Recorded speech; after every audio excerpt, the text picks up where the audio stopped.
Hello, gremlins. This is my final video of 2024. I'm a little hoarse. If you haven't been following me on Instagram or anything, I've been sick. I got the flu, but I am feeling better. I've been feeling better for a few days, but I'm still a little hoarse off and on. So I'm going to drink this coffee throughout. I've been drinking coffee throughout anyway, but I may drink it faster than I normally would have in a what should be a short video. So this magical Luke's mug was a gift from Krista. It was in a box with a bunch of Gilmore Girls coffee because Warner Brothers was doing this big tour thing. Like, you could go to see Christmassy Stars Hollow, and if you were quick, you could order this like Gilmore Girls coffee set, or you could get the coffee that they were selling at the Warner Brothers location in California. And so Krista got me a whole set, and then I'm currently drinking Fall Blend Pumpkin Spice. I brought it up so you could see it because the packaging is cute and they're super shiny. I already drank the winter blend. It was sugar cookie and it was delicious. There are like two other ones. One's hazelnut and I think it's Stars Hollow. Then there's just a regular one for Luke's Diner. And then the Talk Fast blend. It's called the Dragonflight Inn blend, but it says Talk Fast blend. 2 times the caffeine, and I had some of that yesterday. I've had it a few times. It's really good. It's a dark roasty kind of thing, but I'll take another sip of this. We are here not to talk about coffee, but to talk about my favorite books of 2024. Now you may be thinking, you don't star rank your books, and I do not, but I was able to pick books, I'm rolling my sleeves up, I was able to pick books that were my top, I can't do this with my hands, why did I try? Top 13 with 2 honorable mentions. So I chose books that really resonated with me, that I really remembered, though, please note, I am horrible at remembering character names after the fact most of the time. So some of these I'm just not going to say the characters' names, and you're gonna have to deal with that. And you can figure it out yourself because I can't remember now, and I don't really, with me being sick, I don't really have a ton of time. Like, I didn't have a ton of time to like write up descriptions, and I wanted to get this out on the last day of 2025. 2024. It's not even 2024. Anyway. So I wanted to get this out on the 31st, and the only day I could film this was before work on the 31st. So you are getting this on the day I have to upload it, and I had really no time to prep except to write my list down for myself. So this will be my new reading notebook for 2025 and for this video, since it tied into end of year stuff. I got this in a PR package, kind of. I'm somehow from ages ago still on a couple like mailing lists to review random odds and ends, and I got sent this Wednesday Nightshade Society notebook, and it's really cool, so I'm going to use it because I got it sent to me. I did see it at Target. It looks very nice in a store if you want to get it, but I managed to get it. It's purple. I like purple, so I thought I would use it. But let's get into the books. I have pictures for you, and we're gonna see how this goes because I couldn't get any really of the books, so I have far over here, here we go, a visual resource for us known as an iPad. So all I did was look up photos of the covers so I could tell you, like I could show them to you without having to insert them. So let's get to photos, and here we go. So for my first, I wonder if I can make this bigger. I can, yes. So some of these are kind of grainy, so you're just gonna have to deal with the photo quality I have for you. But the first honorable mention for me is This Is Where We Talk Things Out by Caitlin Merceau. And this was a Literally Dead book club pick, but I had read it before Kayla announced it. So this is actually like a short story, a novella, and it's about a woman who has cut ties with her mother because her mother is toxic. She's either married or recently engaged to her girlfriend, who may be her wife. I think they're still girlfriends though. And her mother has like tracked her down and convinced her to go on this like cabin in the woods style vacation. And her girlfriend's like, you really shouldn't go. Why are you going? She's like, I don't know, I'm gonna go. Which, this is in part why it's in honorable mentions, because our main character is not making smart choices. She's just not. Sorry, you're gonna get a lot of gulps because I'm drinking coffee. But she's not making smart choices about her own mother. And then we end, and I think it ends too quickly. Like, I wish it had been longer so that we could get what happened after the events at that we have read, because I'm not going to tell you, but as the girlfriend is not on this trip, I'm very sure the girlfriend is going to find her, because lesbians, they will do the thing. Anyway, I'm very sure she'll find her. But that's all I will say. That's all we're getting at. The next honorable mention is The Prospects by Katie Hoffman. And sorry for getting my ring light reflection. I'm so sorry, but it's gonna happen. So that is a queer romance that focuses on a trans male character and a gay male character. I believe he identifies as gay. Yeah, not bi, gay. And they are both minor league baseball players, and they've known each other for a while. It's sort of a kind of friends to lovers setup, but it's a really good read. I really enjoyed it. And Krista and I, who's my wife, if you didn't know, I'm married, but Krista and I went to a Pride Night baseball game, and it was the same minor league set that this is sort of focused in. So we have a team near us called the Syracuse Mets, and they play the Syracuse Mets, or I believe they did in here, because I got very excited. But it's an honorable mention because I really enjoyed it, but now, and because we also did that the game, so it like tied into what we were doing during Pride Month, but I've forgotten some of the particulars now, and it didn't stick as much as I thought it was going to, so I gave it an honorable mention because I really enjoyed it, and it was like the perfect Pride read. So if you're looking for something in June to read, I would definitely recommend The Prospects. It was so good, and it had some pretty solid sex scenes in it, if you're looking for steam in your reads. But that just happened to get an honorable mention because it was like the perfect for June, but I don't know that I would read it outside of the summer. And I read randomly all the time. And it just like, part of the story didn't stick in my head. And so I was like, oh, because it didn't stick, I definitely have to swap it, because it was initially on my list, but I swapped it with, so this is my official list, my top 13 of 2024. And I picked 13 officially because it's my favorite number. So my top 13 starts with number 13, the book that narrowly beat out The Prospects, Transmuted by Eve Harms. This is also a novella style read, and oh my gosh, it is like Island of Dr. Moreau and just like wild culty chaos. Our main character is a trans gamer, and so has been able to live stream and sort of hide their face or alter their face so people don't know that they haven't been able to get certain surgeries that they desperately want for their well-being. So these surgeries are expensive, something happens, and the money that she has saved up is gone. And she is offered the chance to get a different surgery.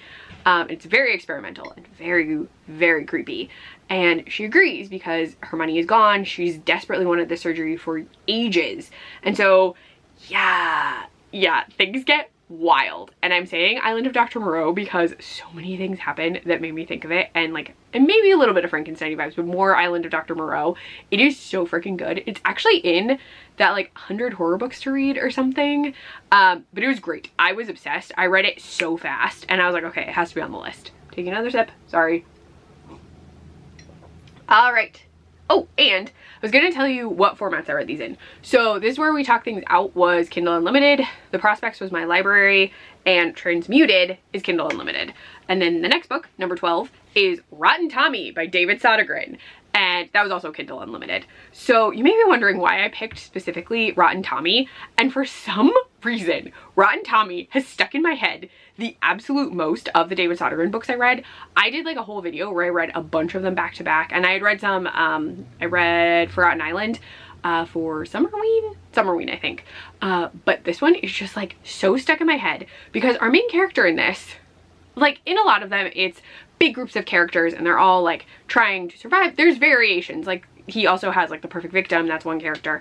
But in Rotten Tommy, it is a woman. There's someone outside and my dogs are barking. Sorry, I'm not stopping. Our main character, her mother used to work on a children's show, and the character Rotten Tommy existed on that show. And then she disappeared at some point. She's gone. And it's kind of a mystery. Our main character doesn't know where she went. Our main character also has a sister and is married, but her sister and her husband are not nice people. Our main character is on the spectrum, and she was later diagnosed, and her husband is now like, now that you've gotten diagnosed, blah blah blah, and he's a jerk.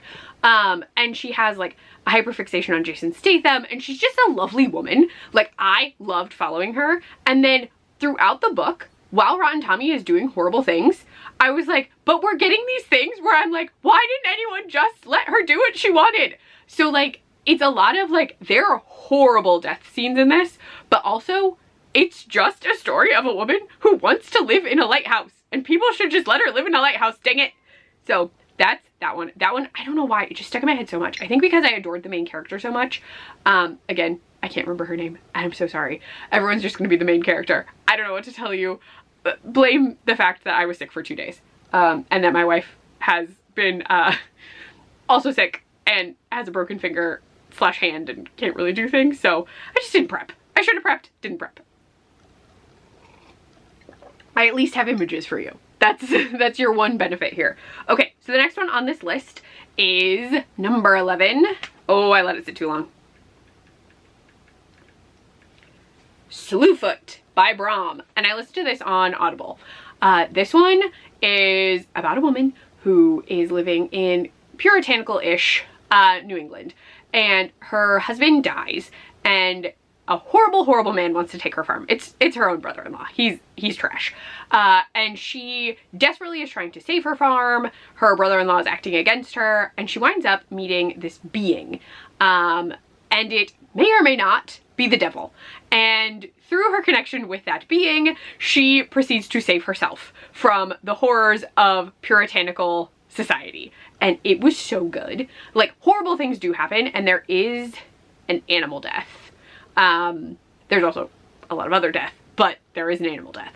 But it was just so good, and I was so excited that I read it. I just was so into it.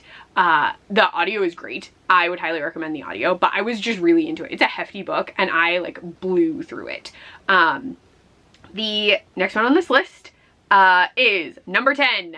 Night's Edge, which I read on Kindle Unlimited, and yes, I know there is a second one out, but I haven't read it yet. So this is sapphic, and our main character has a mother who is a vampire, and in this society, if you're a vampire, you are carted off to a facility. So she's trying to hide the fact that her mom is a vampire by like working jobs, basically running the entire household and making sure her mother is fed. She falls for a girl who works at a coffee shop, and then things just get very chaotic.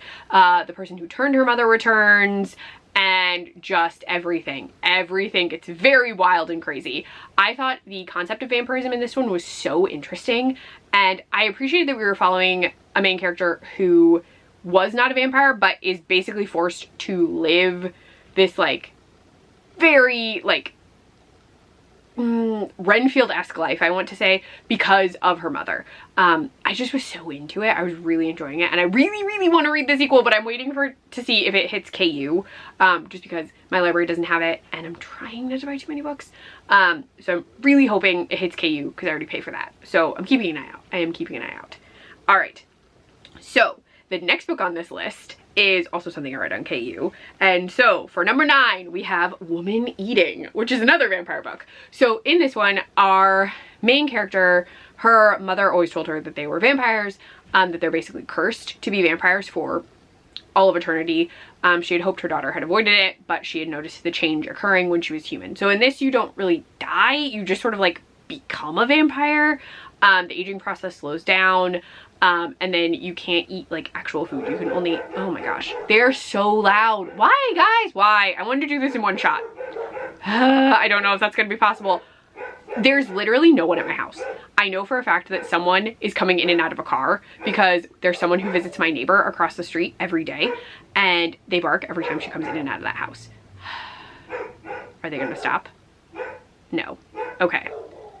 They're just gonna keep going. Are we good? Oh, there's a dog barking outside. I know what's going on. Okay, we are gonna have to stop for a sec. So I will be right back to talk to you about Woman Eating. It'll just be a little cut. Hold on. Okay, hi, I'm back. They're still gonna bark because my neighbor has let his schnauzer out and he is barking at anything that moves. So that's going great. But back to Woman Eating. Sorry. I was really hoping. I even waited like 5 minutes and it's still going on. So here we are. Okay, Woman Eating. I went over some of this. Her mother dies, and she has to move out on her own, And we watch her trying to understand how to survive on her own because she's never survived outside of her home where her mother found blood through a butcher. And things get very wild. It's also very funny to me because she watches Buffy. Like, she's very into Buffy in this, and I thought that was lovely. So yes, so Woman Eating is on there because I thought it was such a cool take. Oh, it's by Claire Coda. It was such a cool time, and I just love that it was vampires watching Buffy. I love a vampire consuming vampire content. So next one on our list, I'm gonna try and be faster, is book 8, and I read this one on Kindle Unlimited too. It is Manhunt by Gretchen Felker Martin, and in this we are sort of ensemble casted, so there's a number of different characters we're following. It is an apocalypse style situation where all men, or those, so it gets difficult to explain this, so only because I'm horrible at phrasing it. So I have to think how to, it's more that I don't want to say something that YouTube is going to be like, that is not a thing you can say. I should be fine though if I stick to like scientific stuff. So if you were if you are a man in this society, you are now a feral beast, kind of. So some sort of disease, I forget exactly what it is like attacking anyone who has a Y chromosome, and so you can turn into a monster if you were born with one. Now, what this story does is it follows so many different people, but our like core characters are trans women who are trying to survive without the ability to get the like medications that they need to maintain their appearance, who they are, and so in order to do that, they're also hunting these feral men, and they have to basically eat their testes because there's estrogen in the testes, because they still need estrogen, but estrogen is in very short supply. So we are following trans women who are trying to survive while being basically hunted by horrible cis women, and by the men, because the men will also eat them. So it is wild. I had a very cool time with it. We get so many different like people and experiences, and it's so interesting. I just thought it was very, very cool, and it was something I hadn't read before, and I definitely want to read more by her just because there were so many characters in it that I was very invested in, and it's just such a cool setup to me. I know some people, I feel like, didn't like it because there are too many points of view. I just really enjoyed all the points of view because it was giving me like a very detailed picture of what was going on in the world. And like the opening of it is bonkers because it's these two women hunting down these like men acting like wolves because they have like no, like whatever it's called. It has a name. They're basically acting like dogs. Like they pee on trees, they're sniffing people out, and they're like, we have to get them. Like we need their like we have to get their testicles. And I was like, what? But it was so good. And I had such a fun time.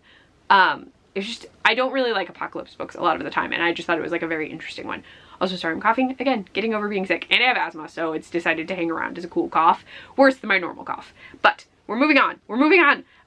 Number 7 is Head Full of Ghosts by Paul Tremblay, and I actually read this from my library. This follows a family who were part of a like reality show where they said the daughter was possessed of the devil, the oldest daughter, and they were like, she's possessed, we need your help. And it really is a family story because this is the younger sister recounting the events of being on the show and what was going on with her sister, and it leaves you with, was her sister possessed? Was her sister experiencing depression or some level of maybe mental health issue? Was she just like annoyed? Like it could be so many things. And in it, we're also examining her parents and how they're responding to how her sister's behaving, and then how the sister, the younger sister, is responding to everything. And we get a little bit of the cast and crew and how things are staged, how things are established, how she maybe just needed an actual doctor, even though she was going to one, and then her father really delved into being religious. I thought it was so cool because I do remember watching some shows like this, mostly those like haunting shows where it's about their haunted house, but I just thought it was so interesting. And I love a book based around a show, like an actual, like it's about a television show. I also really enjoyed, it's episode 13. I like that one too, but this one beat that one out, and I didn't want 2 reality TV style books on this list, but that one was also good. I just enjoyed this one more because I liked the family dynamic and having the sister like explaining things to us and seeing what was going on for her and what she noticed, as well as there's like a blog running concurrently in it that is an examination of the show. So it was very cool. If you like haunted show stuff, I would definitely recommend it. Our next one on the list, number 6, is An Education in Malice, which I listened to on Audible. So I love Carmilla. I love Carmilla the book. I loved Carmilla the web series. I will really just consume anything that has Carmilla in it, mostly because of the web series. I was just like obsessed with it, and so any adaptation of Carmilla I will probably love. This is set at is it a southern school? It might not be southern. I know that our Laura in this is like southerny, but it's a very rivals to lovers sapphic romance with a professor involved. And normally I'm not really into figure of authority being involved in things, but she is not actually in the romance. She's like flirty and like trying to convince people to become vampires, but she's not like she's there, she's present. But Laura and Carmilla are still the core relationship in this, and I love the setting. There are some surprise spice moments that I was not anticipating, but I thought it was well done. I like the setting of the school, and I was just enjoying the like dark academic rivalry setup for this, so I highly recommend. Oh, that is by S.T. Gibson. I don't think I said that. Then we're moving on to book 5, which I got from the library. This is House with Good Bones by T. Kingfisher. So I've read a few T. Kingfishers, but this one, the main character was incredible. She is oh god, something to do with bugs, and now I'm not going to remember, but her grandmother has recently died. Her mom is living in the grandmother's house. She lived there for a long time, but she's been living in the house, and her sister, good lord, and our main character, her daughter, goes to visit and notices that all the changes that the mom made have been undone. Like, everything the mom did to make the house hers is like reverted back to what the grandma wanted.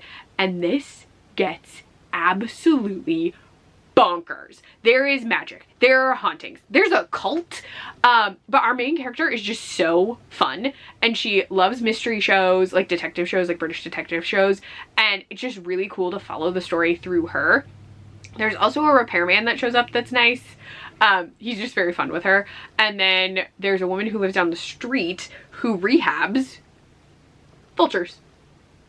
So that's how that ties in, but it's so fun. Like, it was just, I could not guess what was happening at all, and then I was like, and there's a cult. It was just such a cool time, and I was so surprised by it that it had to be on this list, especially because I love the main character so much. She was just a delight. I loved her. All right, our next book is number 4, which I listened to on Audible, which was a choice, and I don't know if I recommend you listen to this on Audible, especially if you are in an environment where people could hear you. It is Brainworms by Alison Rumfitt. This is, I'm gonna say extreme horror with Lassex. So our main character is trans, and she desperately wants the feeling of being pregnant. And on top of that, there are very strange things going on. Her life is kind of tumultuous. She meets another woman who seems nice, possibly, but we learn that that person is very into some very curious kinks, and the two of them together have some interesting times. There are also worms, and I do not know how else to describe this to you. It's just wild. I was like, what is happening? And it's so, like, the ending is wild. So many wild things happen. There are references to a famous turf. It was, I don't even know how to describe it, except that I was so invested in it, and it was wild.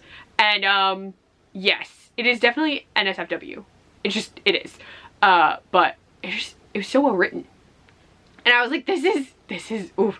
There's a gross scene with fox excrement that I don't recommend listening to. It was very awkward to listen to, even just at home as myself with no one around. But it's so good. I need to read Tell Me I'm Worthless. That's on my list for next year. Probably June. I'll probably make it fit in June, if not earlier. All right, we're on to number 3, which I also read on, well, I read this one on KU. The Eyes Are the Best Part by Monica Kim, which I think is on like everyone's list. If you don't already know, our main character in this, her father has left, her mother is dating a gross white guy, and they are, oh gosh, am I not gonna remember? Oh, no. I wrote this down. I think Korean American. I think. Hold on. I'm gonna look this up real fast. Oh, we're almost done. The Eyes Are the Best Part. One sec.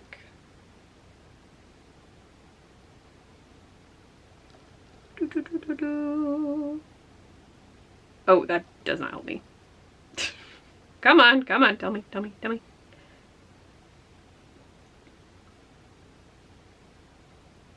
Oh gosh.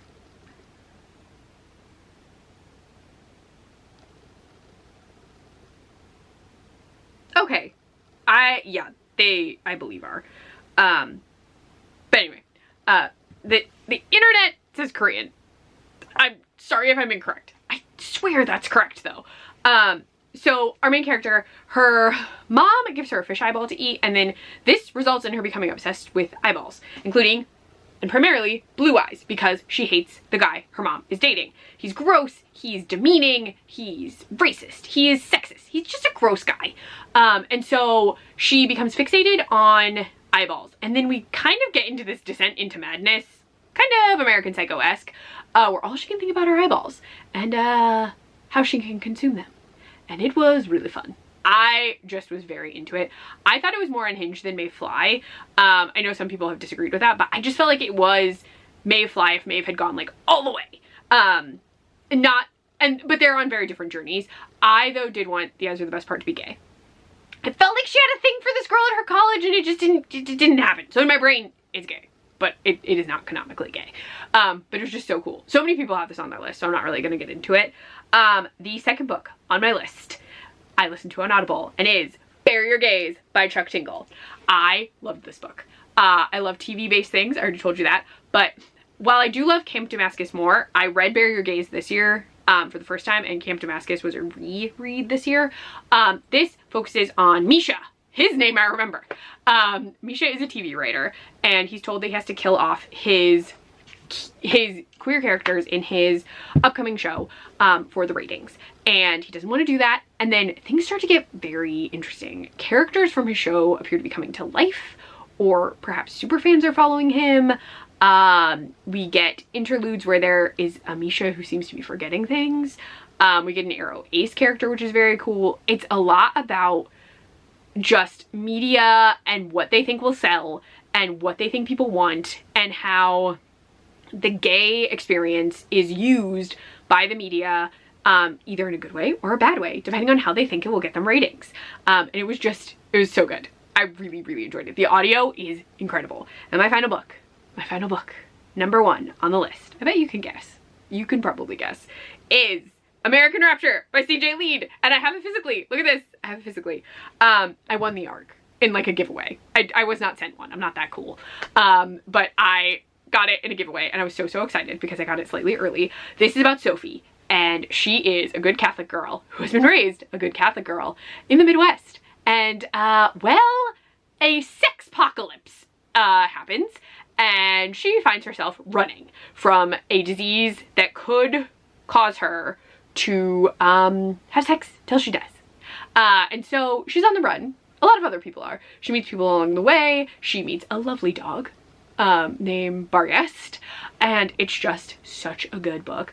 I was raised Catholic. I'm not a practicing Catholic anymore, but the fact that there was so much discussion of Catholicism and religion was perfect for me, and I was having that, like, I was just obsessed. I was obsessed with it. It made me think of so many things from my childhood and from growing up, and I loved Sophie. I loved this entire book. It was incredible. Favorite book of the year. I think that's it. Yes, we're done. I have gushed about 15 books. and I need to go. So I think that's it. Let me know your favorite book of the year. I want to know your absolute favorite. Or if you have a hard time picking a favorite, let me know like your top 3. I just really want to know what people were enjoying this year. I have a video planned that is kind of just like random to start off the year, and then it's Winterween, hosted by Gabby Reeds. That I'll be doing, and I have a TBR for that, but I don't think I'm gonna do a TBR video. I'm just gonna do the vlog and be like, these are the books I'm reading. So yes, but I'm gonna go. I already told you things. If you like this video, please give it a thumbs up. If you want to see more of me, please subscribe. Sorry about the coughing, the barking, and the very loud coffee drinking, but it had to happen. I think that's it. All right, I will talk to you later. Bye, gremlins.